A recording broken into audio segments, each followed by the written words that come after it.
Coming up on today's episode of Airborne Unlimited, Airbus H145 lands on top of the Andes. Continental celebrates their new home, and assets of Meyers 200 business up for sale.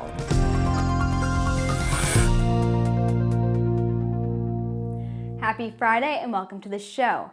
I'm Sophie Hurlock. Airbus's H145 became the first twin-engine helicopter to land at an altitude of 22,840 feet when it set its skids down on Aconcagua, the highest mountain in the southern hemisphere.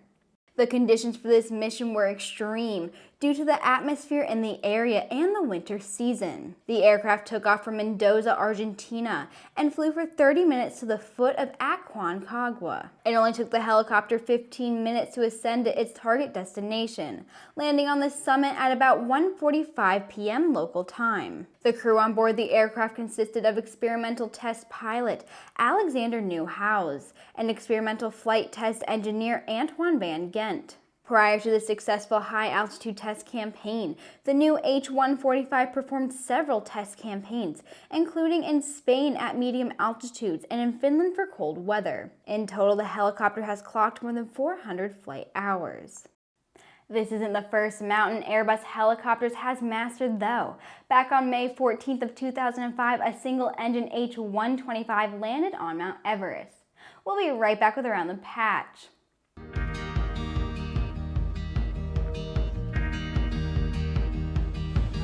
Today is a new dawn. With a new name. Un nuevo logotipo. A new factory. Und einem globalen Kundenfokus. We are Continental Aerospace Technologies, and we stand behind you.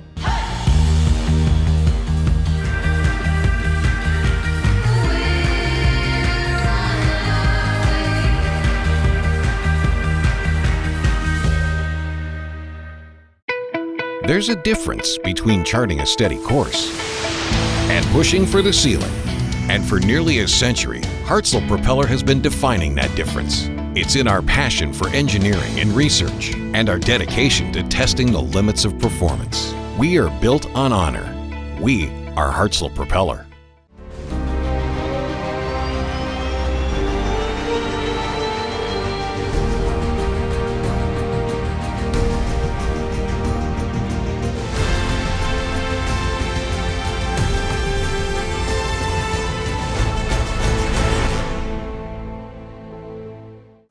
Welcome back. It's time for today's trip around the patch, where we'll be taking a quick look at some interesting news flying out of the aviation industry.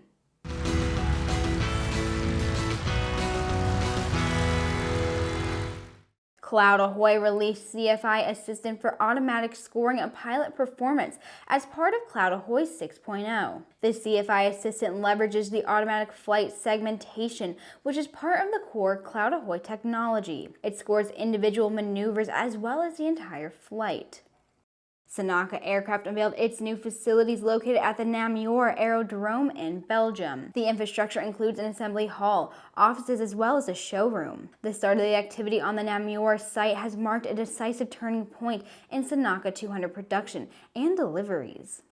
Boeing and Air New Zealand have finalized an order for 8 787-10 Dreamliner airplanes valued at $2.7 billion. The carrier will integrate the largest Dreamliner model into its fleet of 787-9 and 777 airplanes in 2022. The airplane deal announced in May as a commitment includes options to increase the number of aircraft from 8 up to 20 and substitution rights that allow a switch from the larger 787-10 to smaller 787-9s, or a combination of the two models for future fleet and network flexibility.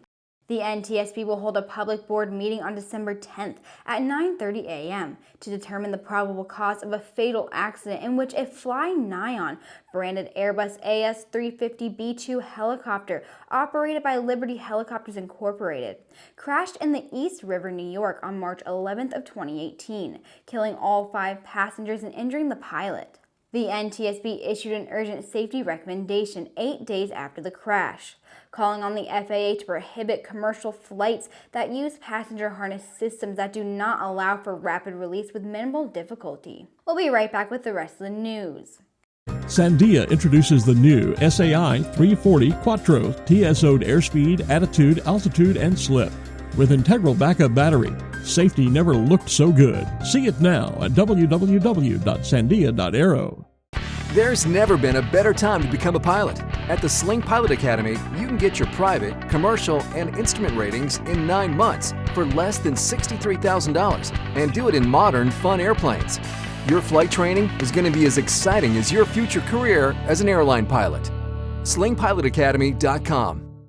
It was pretty obvious from interviews over the last year, engine-building giant Continental Aerospace Technologies was investing heavily in the future, and with more than just their pocketbooks.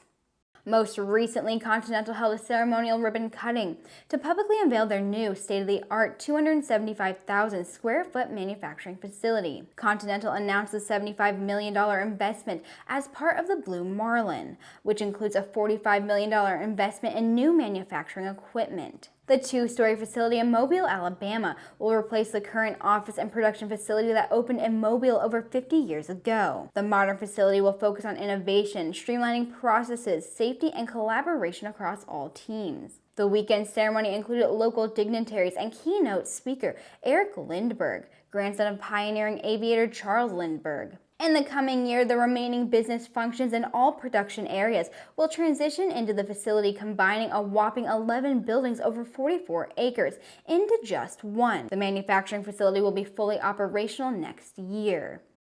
Appearing in the movie You Only Live Twice, James Bond is restrained in the backseat of a Meyers 200 airplane as the pilot villainess sets the plane on fire before bailing out. Mr. Bond, of course, escapes and lands the smoking, spiraling plane just before incineration. While that airplane has history, the FAA certification and manufacturing assets to build the Meyers 200 live on. In fact, they're now listed for sale. Although the speedy 4-seat general aviation plane is no longer in production, it offers a fast track to the buyer wishing to enter the market, with a minimum of FAA certification hurdles, which today can easily approach $100 million. Owned by Interceptor Aviation, the package is being marketed by Av Strategies, the investment services arm of Brian Foley Associates. The sale includes the type certificate for the pressurized single-engine turboprop Interceptor I-400, along with the actual airplane as well as a Meyers 200 parts plane. The items are stored near Wichita, Kansas, with documents and drawings literally stored in a salt mine for ideal preservation. And that's all for this week, everyone. Thank you so much for watching, and please subscribe and check us out on Twitter and on Facebook. If you want to stay up to date on the latest aviation aerospace news this weekend, just head over to aero-news.net. Have a wonderful weekend, and I'll see you on Monday.